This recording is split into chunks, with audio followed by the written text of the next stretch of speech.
Okay, good afternoon, everyone. It is my pleasure to invite you all to the first of our cultural diversity webinars focusing on elder abuse. Today, we're doing supporting healthy aging, respect, and safety of South Asian older adults. And I have an exciting group of speakers to introduce to you very shortly. So hang in there. Thank you for joining us. Just a few housekeeping guidelines. You are muted, and so we can't see you, we can't hear you. We will be recording the session and posting it on our website within a few days. Big thanks to our ASL interpreters, Francine and Vanessa. You can pin them so that you can see them. And our speakers will be visible while presenting and also for the panel discussion and the Q&A session. After the webinar, you will get an evaluation, and we really appreciate you filling that out, so it helps us to improve on our webinars. The Q&A box is for your questions, and we have a set of questions for the panel. However, if we have time, we will go to the Q&A box to see if we can answer any questions from the audience. And the chat box, you can put your comments, your insights. We love to read your comments in the chat box. A lot of us here, we have a lot of situations of suspected elder abuse and mistreatment. We want to just respect everyone's privacy and confidentiality. So when you share, can you share in a general way that doesn't disclose the identity of a person or their situation? So we know that you may have personal circumstances or issues, but we want to maintain privacy and confidentiality. So if you want to speak about a specific circumstance with us, please contact me or EAPO after this webinar, and we will have a confidential conversation with you. I'm delighted to say that I know that I am privileged in living and residing on this land. EAPO, we acknowledge that the lands that we live and work on are the homes of Indigenous peoples for thousands of years. There is a new understanding in the way that we interact and engage with the land and its people, and we endeavor to honor them by strengthening our relationships and responsibilities towards them. We know that there's important work being done by many nations and allies to ensure the continued thriving of these communities, and we acknowledge that our way of doing things and our priorities may not be the priority, and we continue to work towards a safe, abuse-free Ontario for all seniors. For those of you who don't know, Elder Abuse Prevention Ontario is a not-for-profit charitable organization. We're funded by the Ministry for Seniors and Accessibility. Our mission is simple but profound. We want an Ontario where all seniors can live free from abuse. We do various things. The main things that we do is we are connected to about 34 local elder abuse networks around Ontario. We do consultation calls, we connect people to agencies, we do education trainings for seniors, education sessions for seniors, and we do training for service providers on various topics relating to elder abuse prevention and response. So today, I'm excited to tell you that we have a wonderful panel of speakers. Our speakers will each present for 10 minutes each, and then Purnima Gupta is going to help me moderate the panel, and we have a set of questions for them. And if we have time, we will go to your questions in the Q&A box, okay? So let me introduce Purnima to you. Purnima, I have worked with her. She's from Wood Green Community Services. She's the Community Engagement Coordinator there. She is experienced and focused. She's a leader with a passion for older adults and sustainable communities. And her specialties include enhancing social inclusion among seniors from the ethnocultural and diverse community located in the Mid-East and east of Toronto. Welcome, Purnima. And thank you for helping us moderate. Thank you so much, Christine, for the wonderful introduction. And also, Thank you everyone for joining us this afternoon. So now let me just introduce our first guest speaker, Ms. Kripa Shekhar.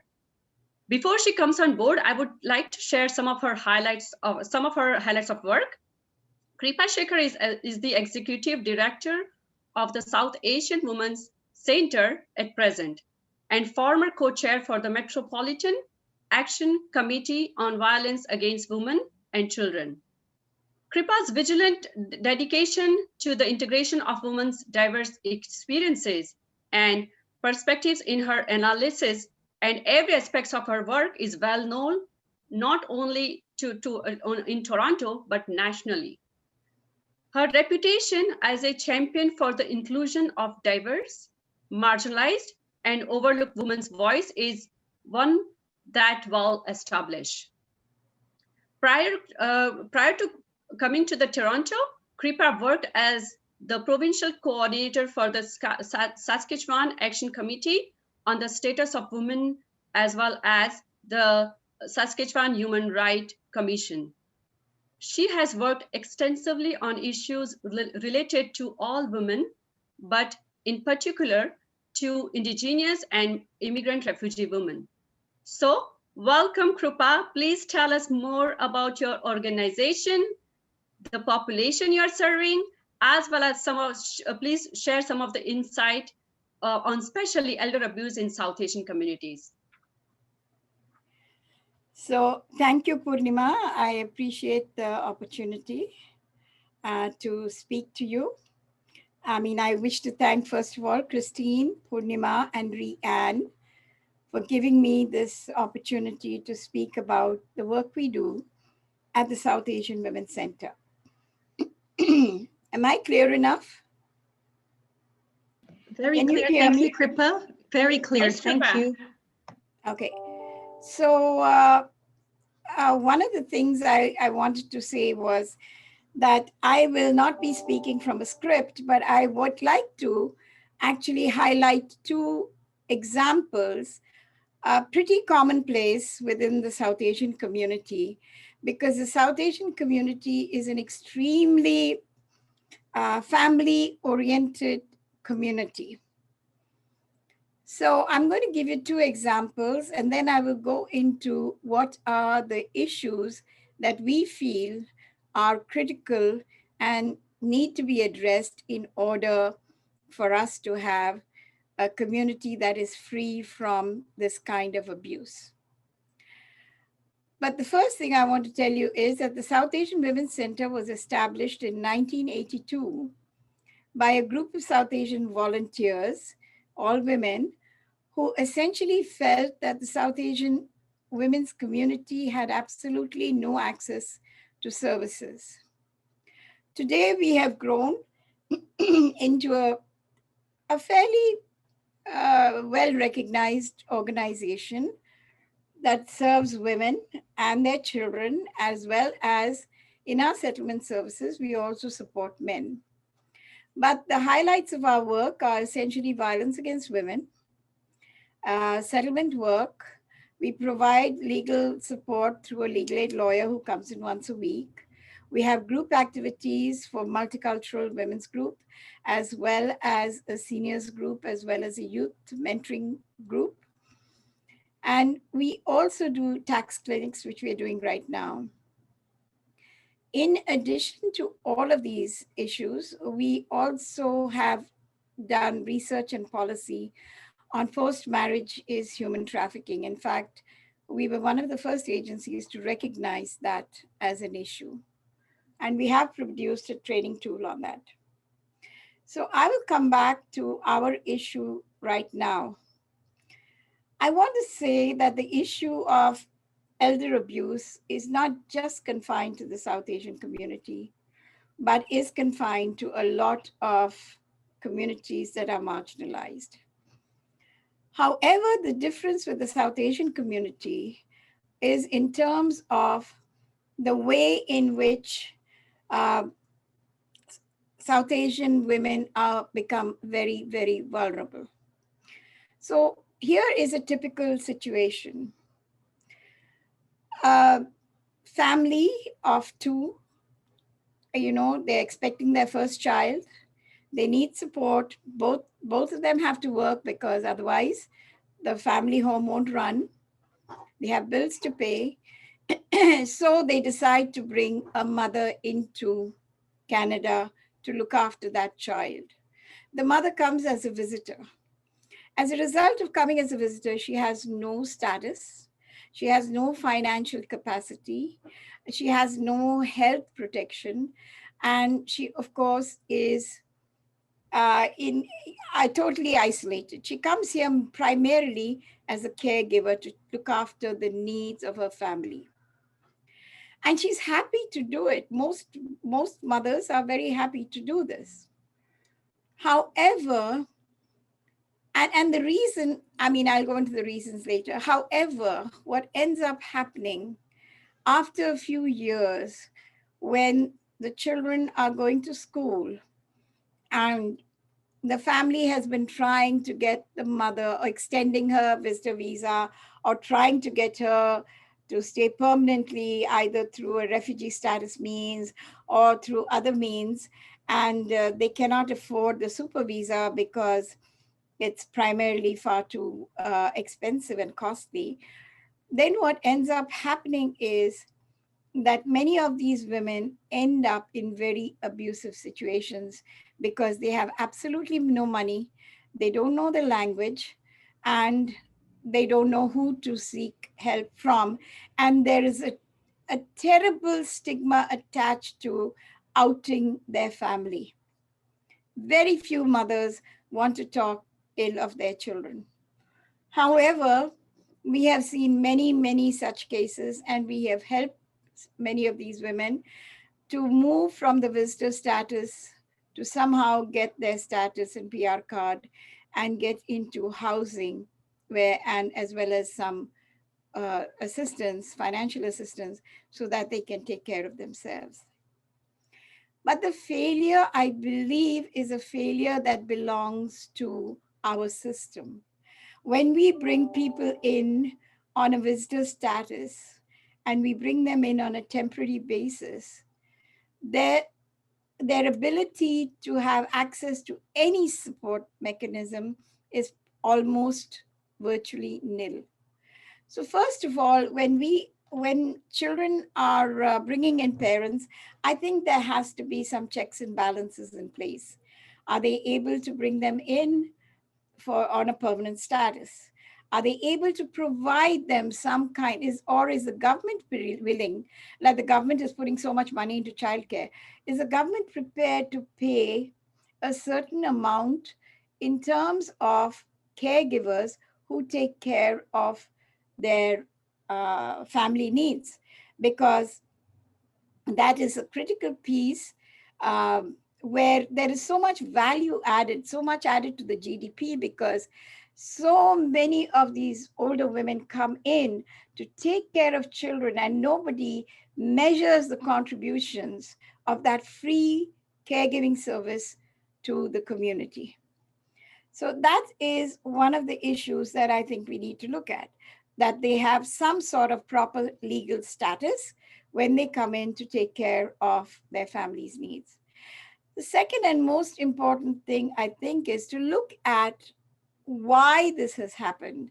I think primarily because you have two working parents who themselves are not in a very financially sound situation. I'm not talking about the 10% of South Asians who have money. I'm talking about the 90% who are working class. And is there a way to support those families with proper childcare, with proper support, so that when they bring their families in, even if it's for a visit, it's a happy one. It does not end up becoming an abusive situation. There's the other issue of medical support. Now we know that on the super visa, you have medical support, but it's expensive and it's only meant for those who can afford it. Now I'm going to give you another example of refugees who have come in, maybe from Sri Lanka, from Bangladesh, older women who have seen families taken to war and who are practically alone, or even if they have managed to escape with their children, eventually end up living alone and in isolation because there is a lot of intergenerational conflict. And therefore, I think it's important to look at those issues. For example, we looked at what happened during the pandemic, and we found that many of these women, they've lost their spouses. Spouses have gone. They're living alone because they don't want to live with their children anymore. And they live on a fixed income. They actually, many of them don't have any support housing, which has a community around it. So they're extremely isolated. What the pandemic showed us was that they not only felt isolated from what was going on because of the pandemic, but also as a result of what had been their lived experience in coming to Canada as refugees, because they were having nightmares going back to the past, because they had escaped trauma. Some of them have seen their family members killed in front of their eyes. So it's been a very, very tough situation for them. Kripa, it's just Christine. I'm just letting you know, just one more minute left, but wonderful to hear your thoughts. So I'm going to just say we need to also focus on long-term support services for seniors who really, whether they're abused or not, need to have their independence, need to have financial independence, but we need to build a community of support around them so that we have a community of practice where we can actually provide them with the services they need to feel less isolated. I don't believe I can say more than that. I have a lot to say, but it will take a whole afternoon. Thank you so much, Christine. Well, thank you so much, Kripa. This is really good, and I'm so sorry that we have a very limited time. And hopefully, in future, we will have more time to listen all your experiences and the knowledge you have gained through your with your practices. So please stay on board. Our audience might have questions, so just stay on board. I'm going to now introduce our second guest speaker, Mr. Baldev Mutta. And before he comes on the board, I just wanted to share some of his highlights and his work around South Asian community. Mr. Baldev Mutta is the founder and CEO of Punjabi Community Health Services. Punjabi Community Health Services is an accredited and charitable multi-service organization. This organization provides health, settlement, and social services to the community from an anti-racism and anti-oppression framework. He has been extensively engaged in the field of social work for the last 45 years. He has received numerous awards for his services to the community. So, Mr. Baldev Mutta, I haven't worked with you, but I haven't heard so much from the community, and it's my pleasure to listen today and see you and hear from you your work and your experiences. So please, now I'm just handing over this board to you, and please share your experiences, as well as if you can share some of the insight about the elder abuse prevention and the support, or what is needed actually in our community, would be really great. Thank you, everyone. Thank you for giving me the opportunity to share some of my experiences on this important topic. I'm just going to make some opening remarks around what are some of the challenges of addressing abuse within the South Asian community of elders. I think there are two distinct issues that we need to separate. One is that there are some issues that are surrounding around family and the individual seniors issues. It could be the immigration status, it could be age, illness, economic issues, family conflict, acculturation in Canada, isolation and loneliness. These may be their personal kind of issues which may lead them into difficult situations and perhaps leading to some kind of abuse. I think the least talked about in Canada are the systemic issues, and what we need to really look at is how do we treat elders in Canada. If you look at the recent tragic events that have happened in the long-term care facilities related to COVID, we can safely conclude in Canada that we have not been looking at the issues of seniors and their treatment, whether these are in long-term care facilities or whether these are at home. We have not invested, we have not been putting in the greater emphasis as a community that values the seniors. I think we need to really change the paradigm on this whole approach towards our seniors, a segment of our population which can contribute to building of Canada, or do we consider seniors a liability? I think that the current kind of focus in Canada is that seniors are a liability. Let's warehouse them somewhere and forget about it, give them food and give them shelter and thank you very much, don't bother too much, life will be fine. I think this has been the systematic approach in Canada for a number of years. And I think that we need to really look at it as to how we are going to change our approach towards it.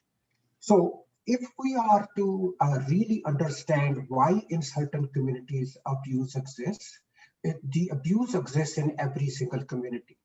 So the difficulty, the challenges that we have is that the systemic approach is kind of fragmented.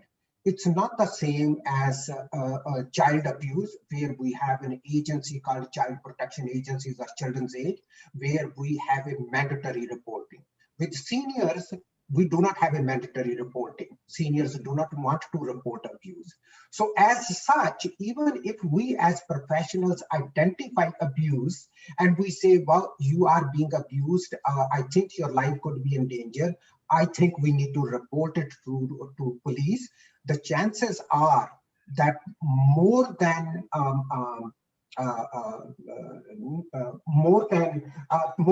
the seniors will say, no, I don't want to report. And I think that puts us as service providers in a greater moral conflict as well, that on the one hand, we want to respect the wishes of the senior because they don't want to kind of give their children a bad name. But at the same time, we know that this senior is being abused, whether it's a financial abuse, emotional abuse, economic abuse, or actually physical abuse taking place. So I think the challenges that we have is to address both issues at the same time. We need to advocate on the systemic front, and we also need to advocate on the personal front, and we need to educate the communities around how do they look at caregiving. We have a number of examples where the caregivers, which happen to be the children of those elders, that they did not understand what dementia is. And when the senior was asking them over and over again, every single hour, why haven't you given me food? Rather than the children becoming angry, they could have said, oh yes, we will give you, just wait a little, because they have already fed that senior. But because they don't recognize the signs and symptoms of the illness, they think that the senior is actually creating a conflict within themselves. Therefore, they are saying, well, you always kind of ask food all the time. And this whole thing kind of blows open into an abusive situation. So in terms of educating the caregivers around senior abuse, they themselves are stressed out. I think the other issue that on the systemic front and within the academic circles, I think we need to put a lot more emphasis on, do seniors contribute economically towards building Canada? So when they are actually doing babysitting of their grandchildren, are they allowing their loved ones to go to work? Because in the absence of a daycare program, affordable daycare program, it's the seniors that are facing the brunt of taking care of the children. I know I'm 72 years old. I have a grandson. He is about 1 year and about 3 months. It's tough for me and my wife to take care of this little one because he runs around, gets into trouble all the time. And within about an hour or so, both my wife and I are exhausted. So I can feel the tiredness and the stress that these seniors might be looking after one or more than one child.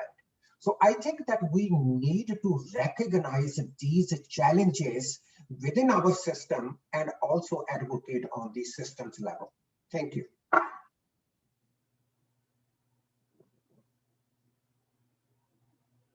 Thank you, Mr. Baldev Mutta. I'm really thankful you brought the points: systematic issues, education, advocate for the community is much more needed in South Asian community. And I can connect with what Krupa said earlier, like the status, immigration status, like younger adults comes from an immigration status, and they are still working and securing their job and settling their life, and they bring their parents and grandparents and how the things work out. And I mean, this is really interesting for me to learn from you and Krupa. So now, without making delay, I'm bringing our third guest speaker, Mr. Ali Khan Suleiman. Mr. Ali Khan Suleiman is Executive Director of Social Service Network. He graduated with a Master of Social Work in Community Development and Social Planning from Wilfrid Laurier University. He brings 20 years of experience in the not-for-profit sector, of which he has worked on projects that have bridged across 21 countries globally. Ali Khan currently manages Social Service Network for York region as a CEO, where he oversees staff and volunteers to empower, support, and encourage seniors to live an independent and enriched life through programs, services, and advocacy work. His previous role as the executive director with New Circle Community Services allowed him to build a rich network within the diverse communities living in the Don Mill corridor to support newcomers, refugees, and those living with lower income. Ali Khan is extremely passionate about community engagement. As a seasoned leader, he understands the significance of investing in people and loves capitalizing on people's diverse skills, expertise, and life experiences to contribute to a common vision. And I must say that, Ali Khan, maybe you've forgotten, but I had pleasure of working with you when you were at New Cycle community in Don Mills area, and we did together one of the project called Senior Service Coordinators Network. So it's my pleasure, and it was absolutely what we are hearing from community about you. You are one of the really extensive, engaged leader of our community. Well, thank you. Thank you, Mr. Suleiman, and I would love to just hear from you. I appreciate it. Thank you very much for the introduction, and I'm really thrilled to be here. And well, a lot has been already said between two of my esteemed colleagues. So really, about a little bit of context, with Social Services Network, we're really a on-site support and a referral organization for seniors. Since the closing of the pandemic, most of our programs have moved virtually. I'm sure, like many organizations that are currently working not only with seniors, but the diverse population that continue to need services, especially during this time. So, there was a lot of conversation about micro support with really interesting case study discourses around what are some of the circumstances and context of the issues that many seniors and many women may potentially face, to the whole systemic side of things where changes in policies, in strategy and approaches to addressing the needs of seniors in the community.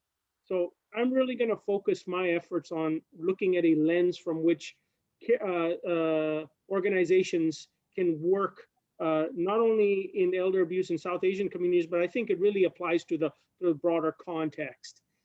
So, I think it's important to understand that, we say South Asia or South Asian seniors, they are not a homogeneous group.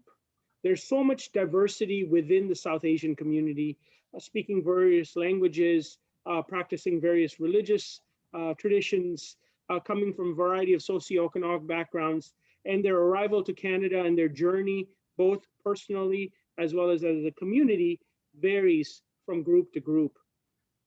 And the other aspect of that, therefore, is what kind of support mechanisms are in place for many of these communities. There may be differing support mechanisms. If, for example, a particular individual has a place of worship or a faith, there's a faith-based community that may provide some of that support. They may be involved in other community activities or other social clubs. They may be in other contexts. Some of them may even still be working part-time or getting together in other social activities.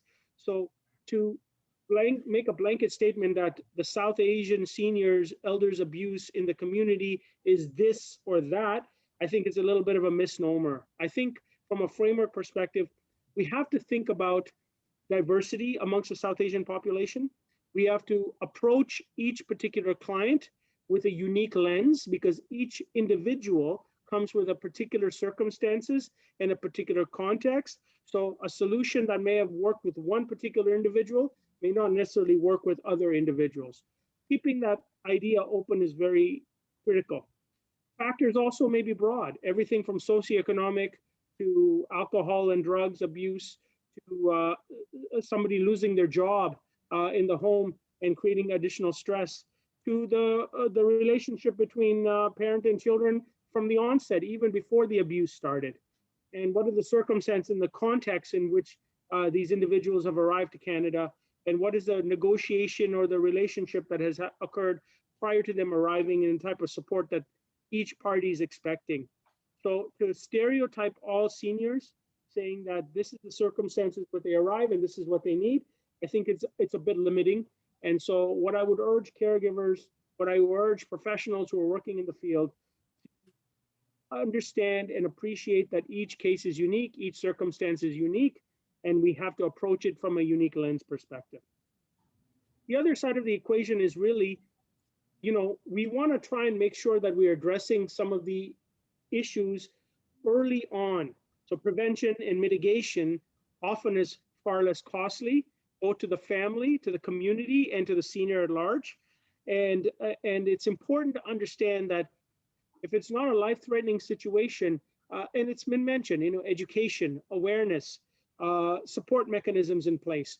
Organizations like ours, for example, we were trying to organize programs around the timings of when the grandparents had to drop their grandchildren to school. So the idea was that they would tie in activities at SSN after they drop off their kids, and we'd make sure that the programs end in time for them to go and pick up their grandchildren from school. And so we would make sure from a timing perspective that there would be social activities, communal dining, for example, and obviously that can't happen now because of the pandemic, but breaking bread together, meeting and socializing with other seniors, understanding their circumstances, sharing stories, opportunities to participate in a variety of programmings and services, enhance the seniors' experience being in Canada, whether they're working, whether they're home, whether they're taking care of children, or they're out having a part-time employment opportunity if they're younger, a more affluent senior who's able to negotiate the English language and so on and so forth. So I think it's important to understand that we cannot approach any of these situations with a standardized template. and a standardized approach. The other thing I think it's important for caregivers and professionals like us to understand is that we really need to check our privilege at the door. And what do I mean by that is, we may have certain perceptions based on our life experiences, certain biases based on our life experiences. We need to make sure that those biases and those privileges do not now then overshadow our approach to working with seniors in their community, in their particular context, because their lived experience is going to be very different than ours. And therefore, keeping an open mind about our own biases and our own privileges has a very important role to play on how we approach the client, how we approach the community as a whole, and how do we approach the caregiver if there is a domestic situation there. So that we need to understand the context from all parties before we start making judgments on right and wrong, or this is the way of doing things versus that is the way of doing things. And really what I have learned in working in the many countries that I've worked in community is that no one strategy, no one approach is a right solution. One has to listen, one has to learn, one has to be open to taking in information, asking questions before making judgments, before making decisions. Thank you.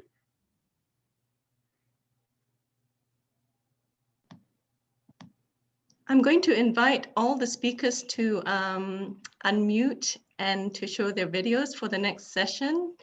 And Purnima, are you there? Yes, I'm here. So are we taking some of the questions we have already received previously, Christine?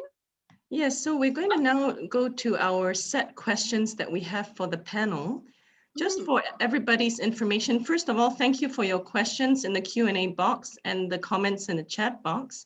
We're going to ask the speakers to respond to some set questions that we prepared based on our discussions with the speakers.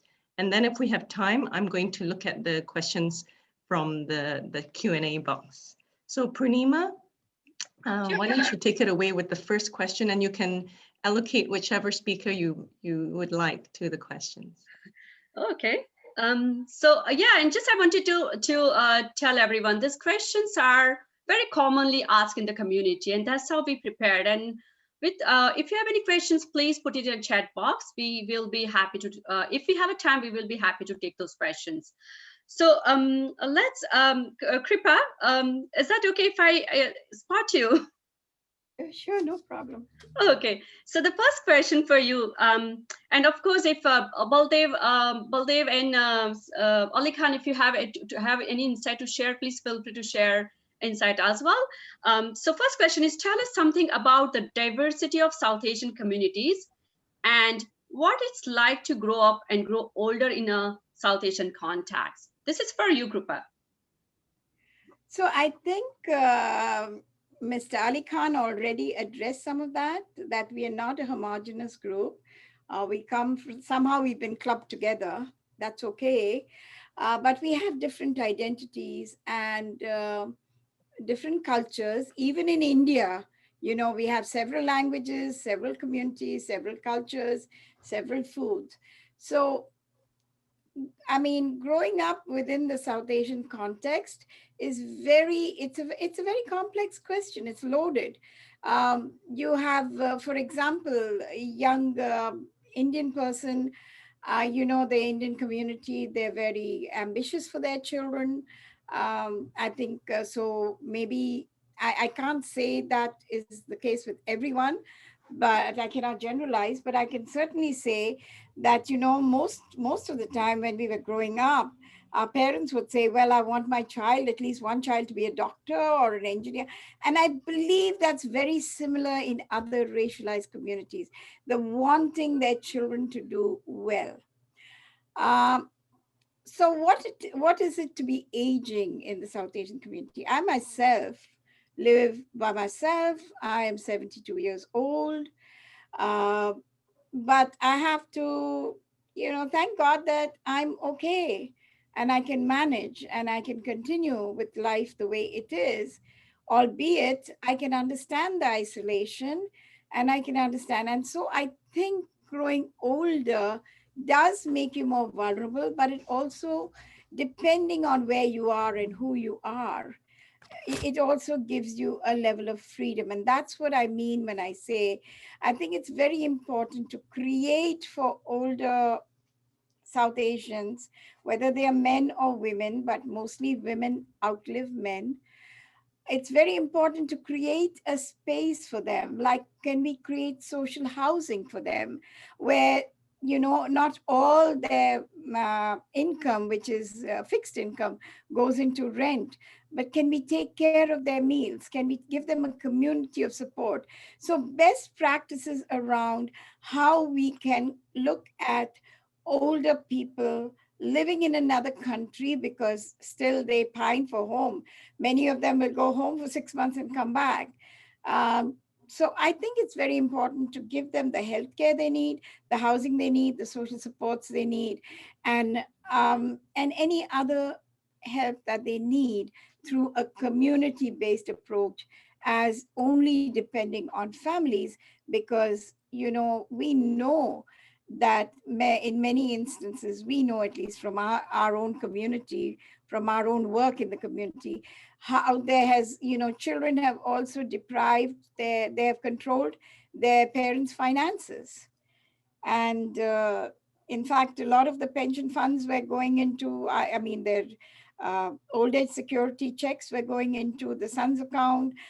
So we want to avoid those things. And to avoid those things, I think we need to generate a system that is much more friendly, acknowledges the work that seniors have done in the community, how they have helped their families and helped the country at large. And I think that is what I would say. Thank you so much, Kripa. I think this is really very interesting discussion, and I wish we can have more time. So second question, I'm coming on second question, and second question, if Mr. Mutta, if you can respond that would be great.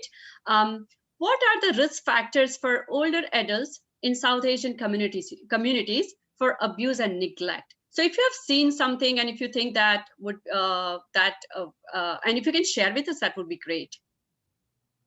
I think some things that I have learned over the years, and within my own family, I have 3 children. They are now very close by, living with us. So one of the things I think the challenge within the South Asian community is around decision making. To what extent do the elders have a role in the decision making, or how do the children perceive the elders? Do they perceive it as an interference, or do they think that it is a positive thing that we are being guided by our elders? I think that push and pull results in some kind of a disconnect within the families. And so that's one bigger issue around the decision making that often comes. The second one is that how do grandchildren relate to their grandparents? How do they? Because in between there is a caregivers. So these are the children of the elders. But then there are also grandchildren. So are the grandchildren closer to grandparents? Are they in between? Do they consider grandparents as being a nuisance, so that they are there? We have to share our TV time with them. So those kind of tensions also arise. And how do we navigate that? And the third one is that, is there a lack of power and privilege that is associated with age back home, but not here? Because here, your power and your privilege isn't there. So nobody is there to recognize it. But back home, everybody knew you are an elder, you have achieved this particular status, you have done this. So you were recognized. So you had some authority, you had some status. Here, when even high-ranking officials, when they come here after retirement, they find it very problematic because they are nobody here. So nobody recognizes them. So I think that power, that privilege, that status that they enjoyed is not here. So as a result, I think there is a lot of disconnect that happens. And we as a community struggle to find mediation, some kind of a resolution to these kind of complexities that arise within the families. I think the final point that I wanted to make is, if we, my general experience in the community is that if we ask an open-ended question, are you being abused? I think the general answer that the elders will give is no, I'm not being abused. But if you ask them to narrate a story, you can get a wealth of information from the elders as to how they are being abused, what do they consider abuse, and what do they think the remedy is of this situation. So I think that those are some of the lessons learned. I think that we need to be open-ended. We need to be able to ask them, give them the opportunity to express themselves in a storytelling format. I think we will get a lot of information. And then if we ask them, what do you think what the solution is? Do you want, how can we assist you in addressing this complex situation? I think they will give you some little pointers as to what might be some of the ways that we can solve. So those were some of the ideas I wanted to share. Thank you, Mr. Mutta. And I do see what you're saying in the community as well. I'm a living life to the full facilitator for Canadian Mental Health Association. And I see some seniors comes and similar what you're sharing. And how do we facilitate that the story that they understand that there is this is called abuse, or I'm being the victim of abuse. So sometimes even they don't know that they are being abused. So this is really good. Just a fourth question. Now, as I know the time is very limited, so I'm just going to quickly throw our fourth question to Mr. Suleiman, if you're okay with that. So, sorry, the third question. What are some steps for early detection of abuse and neglect in South Asian older adults? So what do you see some of the, like, what do you feel that the early detection could be? Like, if you have any strategy, if you think that it could be, if you can share with all of us, that would be great. You know, I think I want to lead up on what Baldev Saab said about the fact that if you ask a senior directly whether they've been abused or not, you are most likely you're not going to get an answer that is really clearly understood, or the definitions are going to vary depending on what some people may just see abuse as a physical abuse.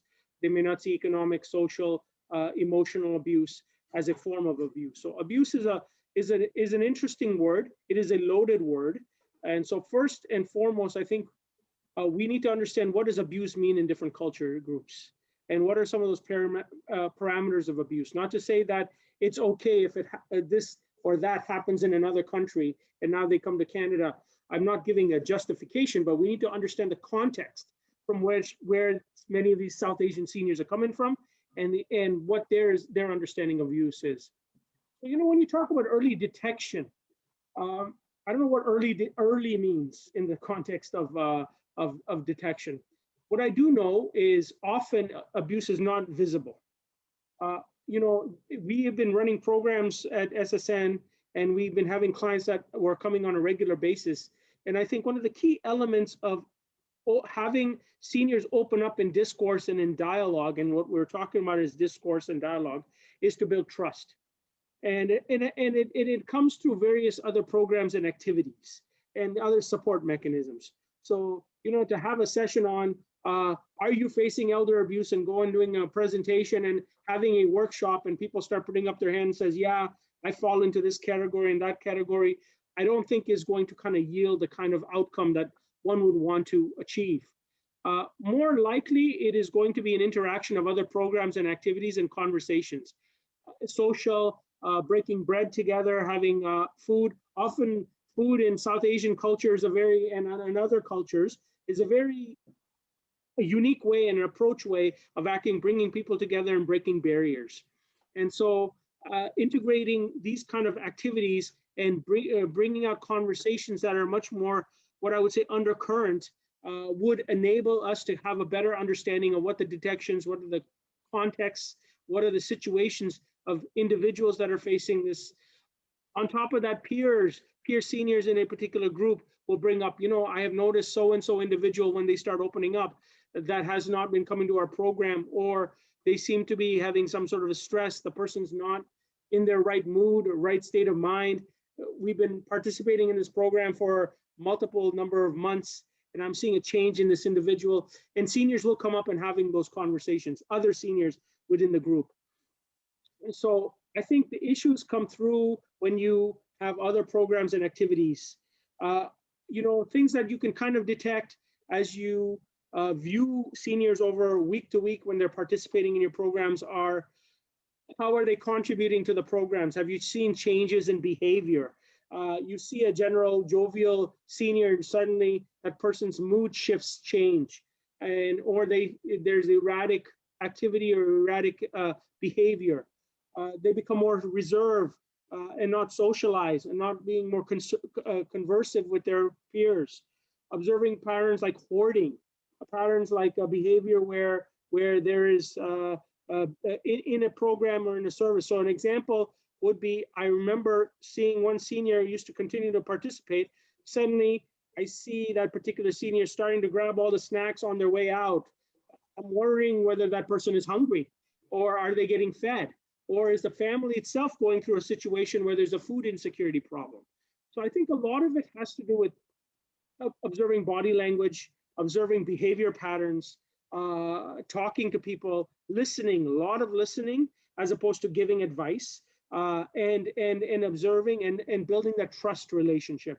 And I think it's only through that long-term trust relationships, this trust building and a pattern of, you can start situating patterns of behavior in your own clients where you can kind of now see shifts and potential conversations now then may come up around abuse, domestic violence, or any sort of tensions that may be brewing up in the home at an early stage before it gets to a point where it becomes critical.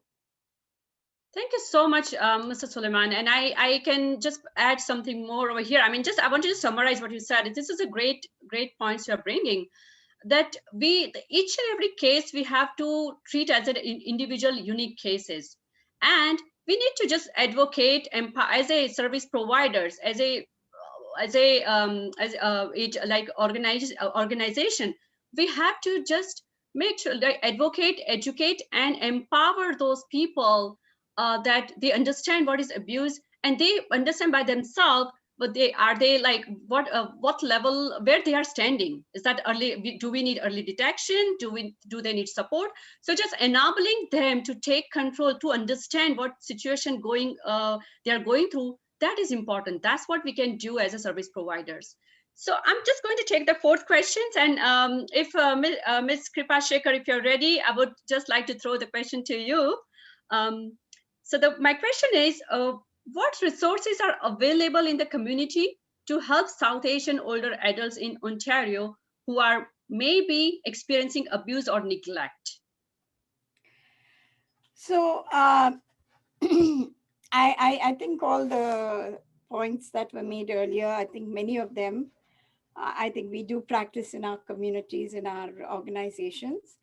But I think the one thing that is really, really lacking for major racialized community-based organizations, or the bionic groups, as they would call it now,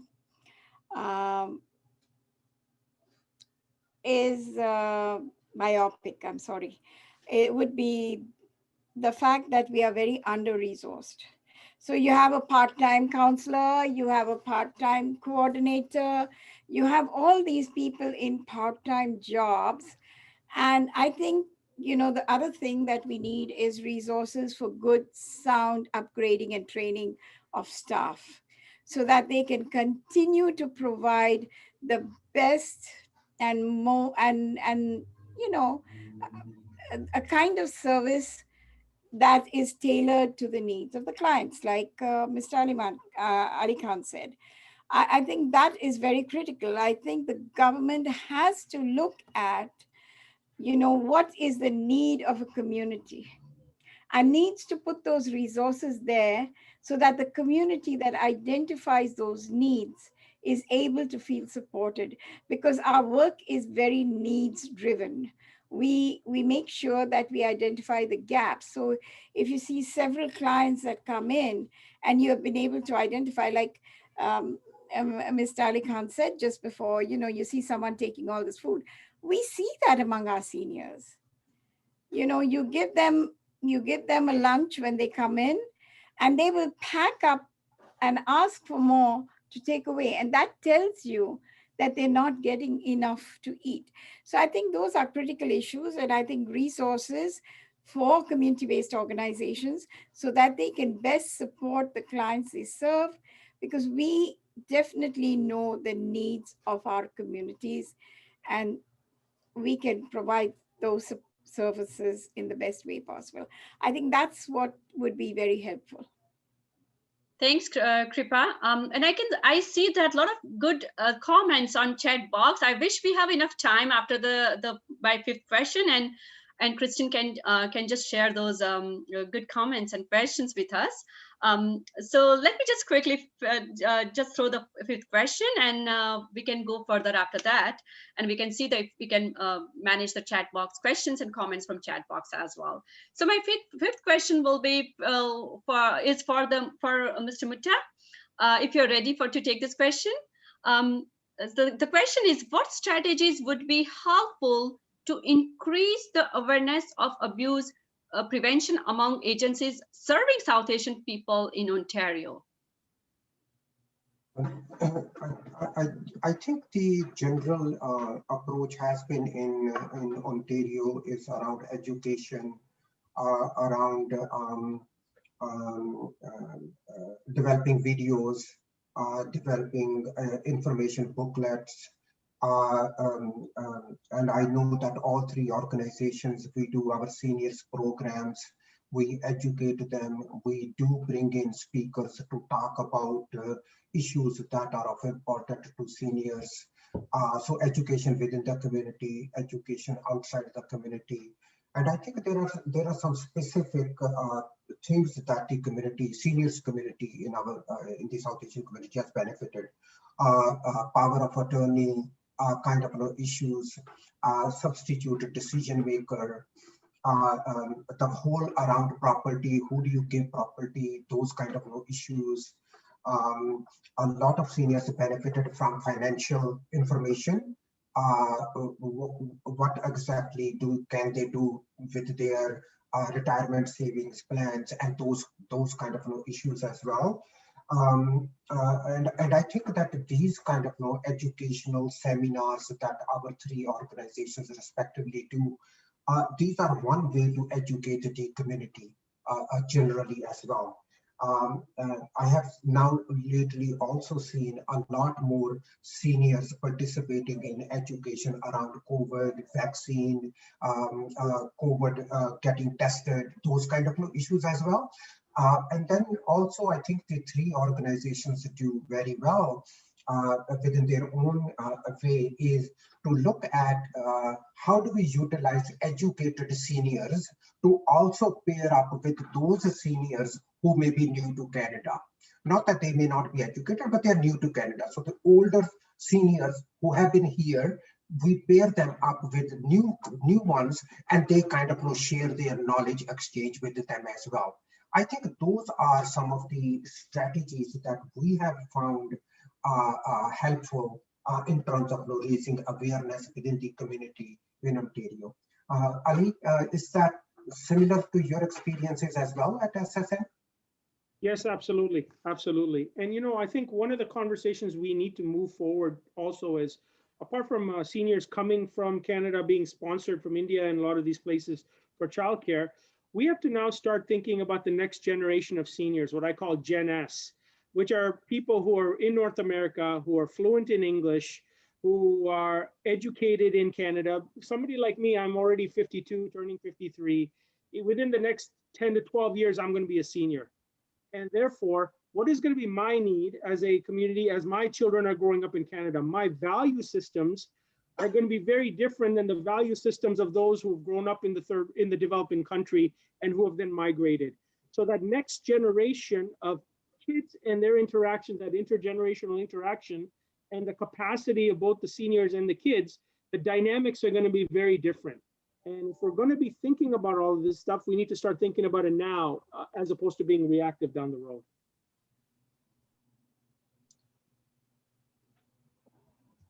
Christine, do you want to share anything here? Yes, I just wanted to, before we go to the chat box and the Q&A box, because we have till 2:30, which is wonderful. Kripa, do you have any reflections on what Alikan or Baldev shared? And I'm going to ask the same of Alikan and Baldev. You know, because you've heard each other speak, and it's, you know, we've heard about moral conflict, checking our privilege and biases, so many important concepts there. And I'm wondering, when you heard the other speakers, did you have something to add or maybe or reinforce, Kripa and Alikan and then Baldev? I think our focus, like I said, has been primarily on South Asian older women.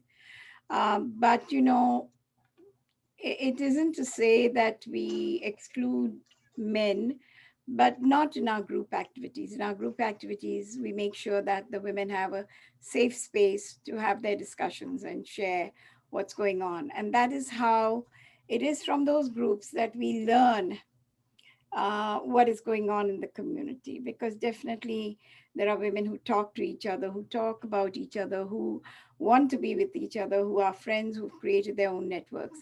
I think what I learned from Baldev and Alikan is that we're guided by the same principles and by the same, you know, we know our communities, we know the diversity of the community, and we know that we have to ensure that all of our work is very individualized, even within that space. Even though we've been lumped as one homogeneous community, even within that sphere, we need to ensure that we have individual identities. And so the identity of the South Asian woman is definitely very unique, and her experiences within the context of that patriarchal system, which we must acknowledge does exist, particularly in the older generation, is key in understanding some of those perspectives that both of them have shared.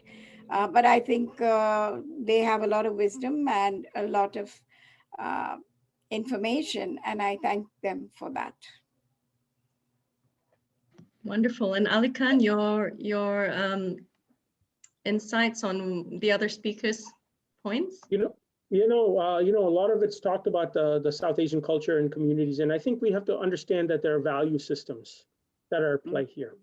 Value systems that are very deep rooted, and they cannot be changed overnight through just educational programming and the fact that you've jumped into Canada. Just because newcomers come into a country and start settling doesn't mean that they're gonna discount all their value systems that they brought back home, good and bad. Okay, and we're talking about both, right? Prejudices, attitudes, the whole nine gambit. So it takes a generation. It actually takes a generation to kind of shift paradigms. So these are long-term issues that cannot be resolved in short stints of activities. What we are doing are Band-Aid solutions for the most part when we're talking about immediate response. And they're needed. I'm not saying they're not needed, but we need to understand, if you want to see a transformational change in a particular community, that happens over a generation. That does not happen in a month or 2 months or a year or 2 years. You know, things like shame, feeling judgment, that people are going to judge you, and the fear of social isolation because you report your son or daughter-in-law or for abuse, or how optics are going to look like in your faith-based community and your local community. And all of these things play a role in decision making. And I think it's important for us to understand that although it may be right to get that senior out of an abusive situation, there's a lot more undercurrent issues that are in play here beyond just the person's self-worth. Because if they call the police, what's end up going to happen is that senior may further isolate themselves, not only from their family, but from the community at large, from their grandchildren, and then they may even be ostracized by the community for even calling the police. And then the other thing is, how does it impact the family itself? Because if there are criminal charges laid on the son or the daughter-in-law, that has a very important dynamic that is going to play on the quality of life of that family as well. if somebody gets arrested or charged, or there's a criminal record suddenly in that family from an employment standpoint, from accessing other supports and services, there's a domino effect of things that could potentially go downstream. So when we're looking at senior abuse in the South Asian community, or abuse generally, I think we need to understand what are the short-term implications, what are the mid-term impacts of those things, and what are the downstream issues that that individual or that family or that connected group of community members are going to face as a result of the decision making. I'm not making a judgment of right or wrong in this statement. What I'm stating is we need to understand all those dimensions before we start guiding people in directions of which they need to take. So true. Purnima, did you have a reflection? Actually, what Mr. Suleiman have already covered, but I would say that exactly the same scenario I'm going through right now. I have like 2 teenager university-going kids living with me. My mother-in-law moved 3 years back, so she's completely brand new from India in Canada, and she lives with us. And I see what Mr. Suleiman said, that the values is not right or wrong, but what she comes from with it, and how she sees the world, and how she interpret her interpretation of values, what she grew up and she was carrying throughout her life. And where my kids are, there is a huge gap. So there's no right and wrong. But what is helping me here, just to have the conversation, communication, right? What she's thinking, what my kids are thinking, and that is helping us. Like what exactly, like her interpretation of religion or any other things which she thinks she grew up with, and having my kids to bringing 3 generations together sitting, it is just conversations, having open-minded, open communication, and expressing our thought, our feelings, and how do we see different things differently. It helps us. So I just wanted to second what Ali Khan said, that it is like values. It's not a wrong or right, but what we come with it, and how we are reluctant to just give up. When I came to this country, I didn't want to. I was also like, I want to preserve that. But slowly, I opened up, because the education, the people around, and I know that what the country, Canada, whatever, we have the system. We have to adapt it in a way that I preserve that culture, as well as it's the system what we have. It's going to benefit me, right? It's very hard to live right now. To just describe this, what she comes with. My mother-in-law comes with the thing that, I took care for my grandparents and my in-laws throughout my life until they died. So I'm here, and you have to do that the same, because I've done that. And yes, I'm okay. I understand that her concept, but my kids are not going to, I'm not going to live with my kids, so my kids are not going to keep me for sure, because they haven't grow with the concept, and I'm also not going with them because I'm not comfortable. I love my independence. So that's the culture thing, and the values, and how my mother-in-law makes, like, her perspective about what I'm thinking is completely different. There's no right and wrong. And how do for me, it's like all this knowledge of my personal knowledge, when I'm bringing towards the community, just I feel that I need to spread the knowledge, not only for seniors, even the caregivers and care recipient, even the family. How do we just encourage that environment where the open communication happen between the family, and they know, like, the family they know each other's perspective, and honestly, my mother-in-law learned so much, and I'm so grateful that, not knowing language, but she's so fully confident no one can abuse her, not even a family member or from any outsider. So that's what the open communication is very important within the family. And as a service providers, we need to facilitate that. Absolutely. And one of our participants, Karen, was talking about the importance of conversations that foster trust, and just to communicate with each other. Ms. Sekar has to leave to attend to urgent matters. Ms. Sekar, thank you so much for your time, and I really appreciate all that you've done in preparation for the webinar. We're going to say goodbye to Ms. Sekar and go to Mr. Mutta. Did you want to say anything else, Ms. Sekar, or are you going to just wave goodbye to us? I'm going to wait. I've had a lot to say, a lot to digest. Yes, we'll see you again. Okay, take care. Okay, Mr. Mutta, it's your turn to reflect on what the other speakers have said, and then we'll go to some questions. I think one of the things that I struggle with is the entire issue of which has been highlighted by previous speakers about under-resourced, lack of funding given to organizations. I know, like for example, SSN has a wonderful program on adult day services. But they weren't funded to the extent that they should be funded to look after the South Asian seniors. Like this is the only culturally appropriate program in York region. There isn't another one for the South Asian seniors.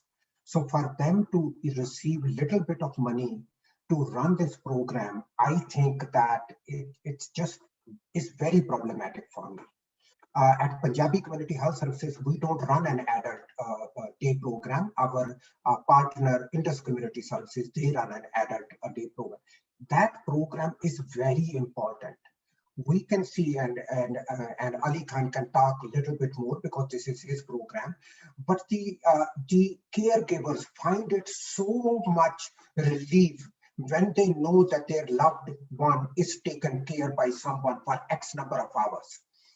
I think that those kind of programs need to be resourced if we want to prevent abuse. So can you imagine a mom and a dad who are now in their 90s and they are cognitively impaired and somebody has to take care of them 24/7. It's how hard that is. I think the programs that SSN runs, that Indus Community runs, and many other organizations run, these are very important programs because these are some of the programs that prevent abuse in the families that take place. So the wellness programs that SSN runs now, and we also run it via Zoom, all the other organizations are run. And I want Ali Khan to speak a little bit more on this under-resourced thing that we always struggle as social service organizations within the Brown community. So Ali, I think this is an important aspect that we need to talk about prevention, is that if we are not properly resourced, well, our families are continuing to get into deeper struggle with these issues. Absolutely, absolutely. Do you want me to chime in about this, Christine, or do you want to go to something? Okay. I think it's important what Baldev Saab said about resources, because not even from an abuse standpoint, respite care for caregivers, because it's burnout as well, right? No, burnout leads to a lot of bad mistakes and bad decision making and short tempers as well. Like it's not just a situation where it leads into an abuse, but for example, a caregiver may be so worn out that they're not even taking care of themselves, or then taking care of their household or whatever else they may happen, and an entire side of their life, including their health and their wellness, mental wellness, can be really adversely affected. Then the result may be abuse or short fuses where people start losing their minds. But it's important to understand. I'll give you an example. Our program is held on Saturdays and Sundays. It was open. We're doing it virtually right now at the Unionville Homes Society, which is a long-term care facility. And we've been receiving the same amount of funding for the past, I think, 6 to 7 years. Our funding hasn't increased. And cost of everything has gone up. If you think about it, how do you continue running a program for frail seniors who are in borderline dementia, providing them the nutrition, providing them the client service support, providing them program activities, providing transportation to and from the program, so it's not even a burden on the caregivers, and you're dealing with a stagnant amount of money for the past 6 to 7 years. It's really unrealistic, right? What we have done is we try to take an entrepreneurial approach where we are raising money to say to our individual client donors to say, sponsor a senior for this program, and this is what it costs per day, or going out and integrating some of these programming into other programming. So where we have a lot of resources that we're building, we're able to trickle some of those resources to top up on our existing program.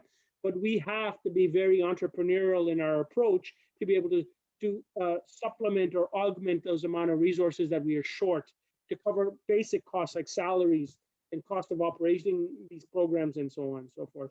So it is a challenge. And the thing is, I find that there's stigma. I still think there is inequity amongst culture groups that are receiving funding as well in York Region, in Scarborough, and a lot of these places. You know, I've put in funding proposals, and you have conversations. When you've been successful, great. When you haven't, I've had conversations. Nobody can actually give me a clear-cut response as to why we didn't get the funding. They give me this rigmarole of a response that, well, we didn't have enough resources and we had too many agencies to fund, and so on and so forth. But many of these organizations that are supporting visible minority, ethnically marginalized groups require these resources. An example, for example, TELUS Mobility. This year they funded us because of the COVID. They do an amazing job in funding community grassroots organizations, but their focus was youth. Yeah. So now, previous to the pandemic, I couldn't go to TELUS for funding. Yeah. I couldn't go to RBC for funding. I couldn't go to a lot of organizations for funding. So I have a limited scope of where I can go. New Horizons grant is great from a federal perspective, but it's a one-year grant. And after that, there's no money. And the maximum is $25,000. What can you do with $25,000 in 1 year if you think about the cost of living and cost of operating a program? So great interventions to start with, but it's not sustainable, nor it allows you to build some level of credibility, sustainability, and supports from a much more longer term process. Baldev Saab, I don't know if you want to add anything more, but that's basically what I think what's happening. Just to wrap this up, I think it's important so that when we talk about Christine, abuse within an ethnic community, like we are talking today about the South Asian community, I think the two things have to go hand in hand. So we need to work with the community where the abuse is taking place, and we need to educate them. We need to work on the nuances. We need to be much more, culturally competent in our service delivery. But we cannot let the funders off the hook, because if they don't give us enough money to do proper resourcing, well, then that abuse continues to happen. Right? And then we can't just simply raise awareness and educate, because what it will do is it will increase the need, and we will not be able to serve them. And that has happened in the violence against women sector, where we have raised the awareness that violence against women is unacceptable, but then we haven't pumped in the money to address some of the needs of the abused women.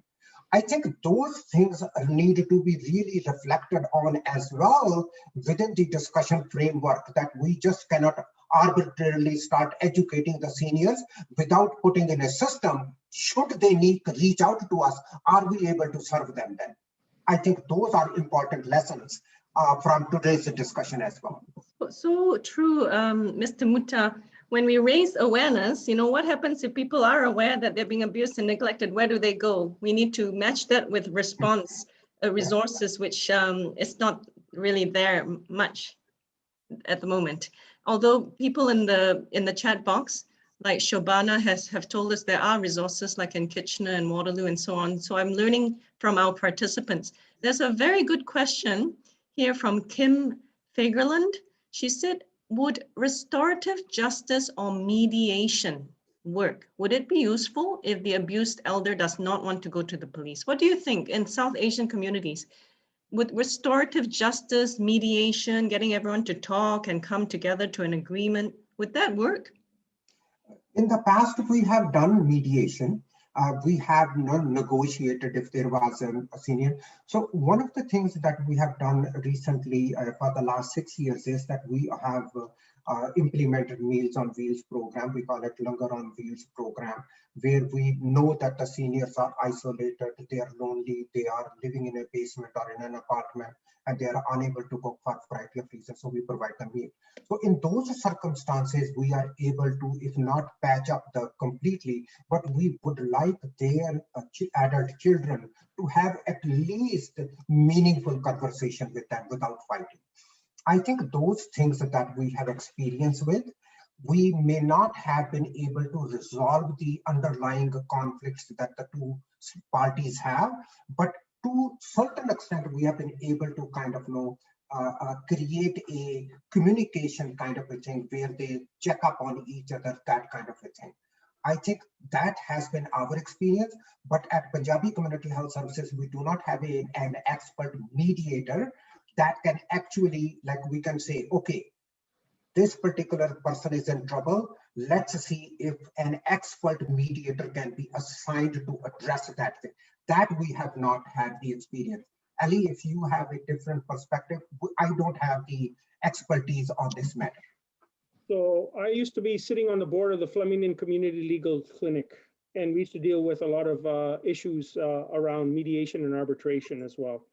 And one thing I've learned about mediation and arbitration, even within our own community, I'm from the Ismaili community, Muslim community, and we have a conciliation and arbitration board where we actually do a lot of this stuff within our own community groups. Right. What I've learned about that is power. See, that one of the key elements that that one needs to understand is the power dynamic between the two parties that are sitting at the table, and who has the room for negotiation, Right. and what and where that negotiation lies. When a senior does not have any power, what do they bring to the table as part of that negotiation? Mhm. And that is the challenge. It's not about the fact that you can't bring people to the table. It's important to understand the power dynamic that is going to get played out and what decisions are going to stick through and follow through after the arbitration, and how are the parties going to be held accountable? Is it a legal accountability? It is a social accountability? Is it going to be out of trust?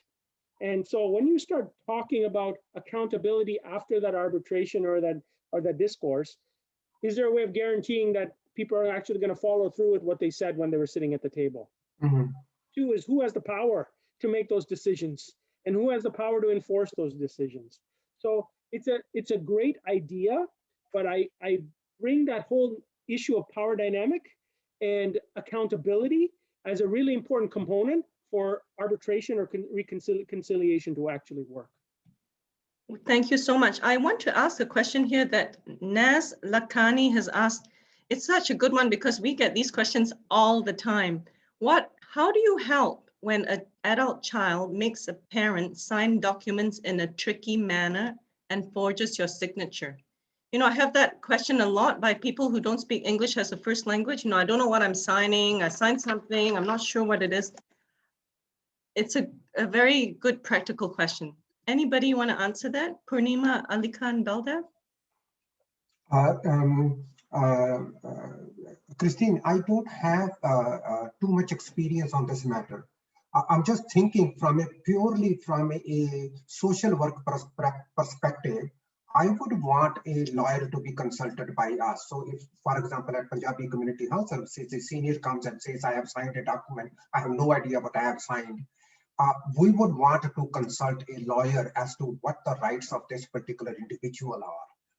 And how do we now bring this forward? How do we engage it? Does the senior have a written document or a copy of what he or she has signed? And then take that to the lawyer and for an explanation as to what this is. And there have been cases where children have gotten their parents' signature by just telling them, please sign here. You don't need to worry about it. I'm going to take care of it. Just sign it here. But those are very complex cases. I am not the proper person to answer this. Ali, if you have more experience, I would consult a lawyer rather than giving any, or Purnima, if you have experience on this, I'm not the right person to answer because this is a very complex and very important question that the person has asked.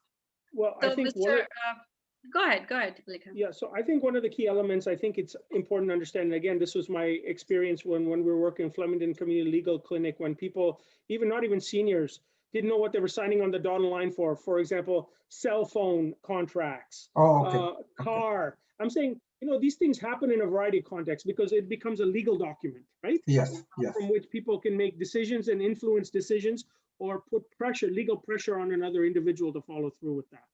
And I think the key component, is education to the seniors that do not sign on a dotted line without understanding what you're signing.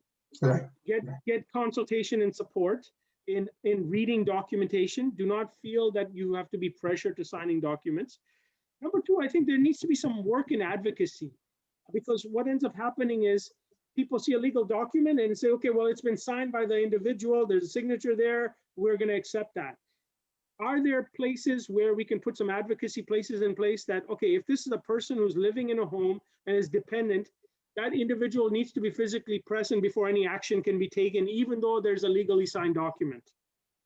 I'll give you an example that just recently happened to me personally. My parents are aging. And so a few years ago, they had put me on their bank account to be able to manage their transactions because they were going to Australia for a month to visit family and so on and so forth. So in case there were any issues. My mom recently broke her wrist and she had a cast on and she was in the car. And because of the pandemic, she said, look, I don't want to go into the bank. Can you just withdraw some of my money for me and bring it to me? And I said, okay, fine. When I went to the bank, the teller specifically asked me, it says, I see your name on the account, but do you have any authority? Who gave you the authority to take out the money, even though I was situated on the account? They asked me for my ID. They asked me where my mom was and why I was taking out that money.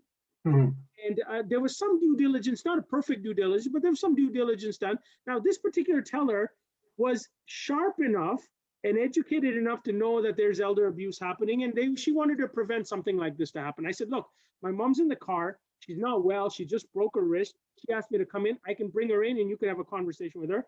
I am facilitating a transaction here. And she let the transaction go. But the point was that she asked some hard questions that were important. And she apologized to me. I said, don't apologize. I know this is something that's important that needs to happen.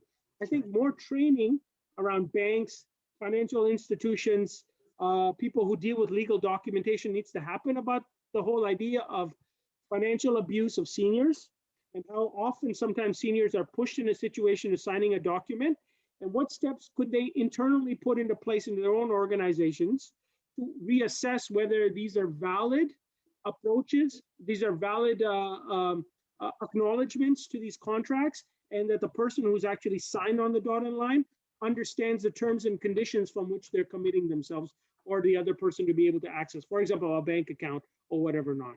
And that's just been a personal experience, and also with my experience sitting on the board at the legal aid organization.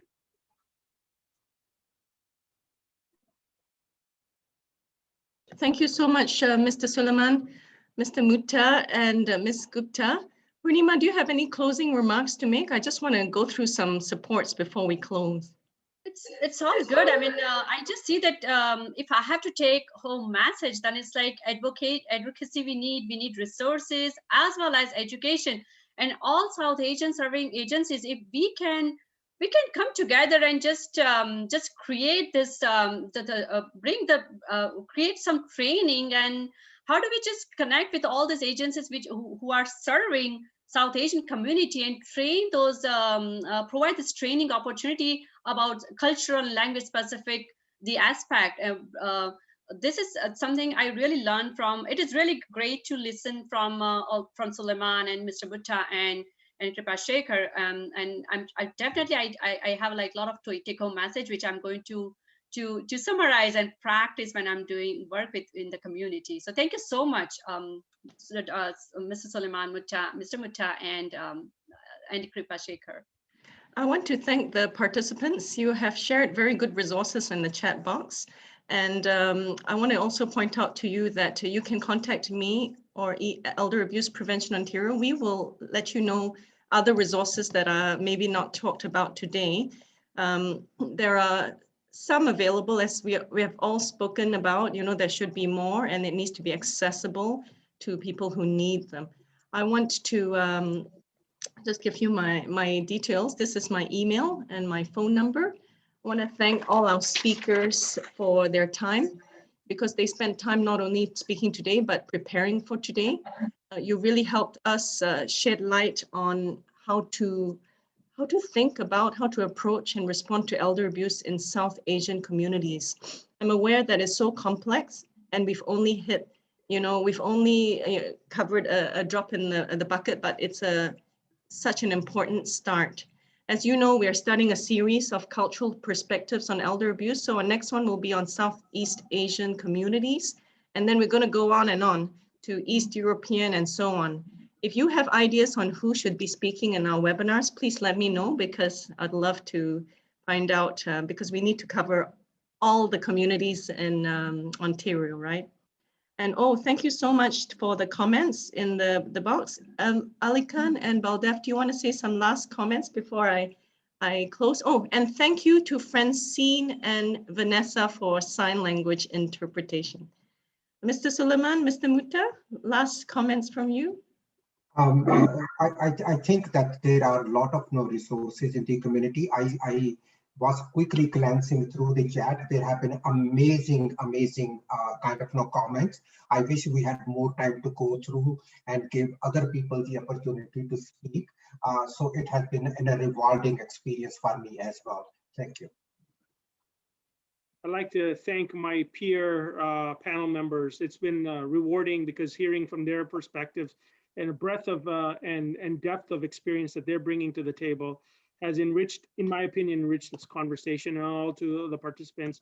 And thank you, Christine, and to your organization for inviting me to this panel session. It has been a truly honor and privilege.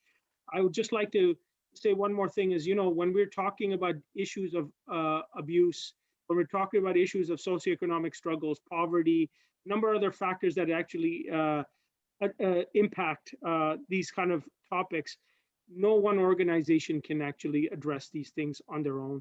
I think a lot more collaboration, communication, not only in panel sessions like this where we can share information, but coming together as network tables and opportunities of bringing ideas to the tables in our own respective circles of influence are very important, because we can continue to learn from each other, self-refer organizations to one another for clients that we have that we may not be able to adequately and effectively. And we need to recognize, not just because our organization is receiving funding, that we have to address every issue in that particular situation, but we have to park our egos outside the parking lot and say, you know what, here's an area, even though we're getting funding, I am not being able to touch or reach this particular client.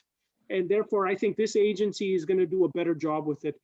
Part of my responsibility, ethically, morally, and social responsibility, is making sure I have the best interest of the client at hand, as opposed to only my donor, and making sure I'm taking off a number of clients in my Excel spreadsheet for my quarterly reports. And I think we need to think beyond that in order for us to be able to really work collaboratively. Absolutely, we should all be like that. So, and thank you, Ms. Purnima Gupta, for moderating the panel discussion. So I'm going to wave goodbye to all of you. Thank you, wonderful participants. Thank you for your chats. I'm going to review them and the speakers as well. I'm going to send them the chat history. And we hope to see you in future cultural discussions on elder abuse. Thank you. Bye.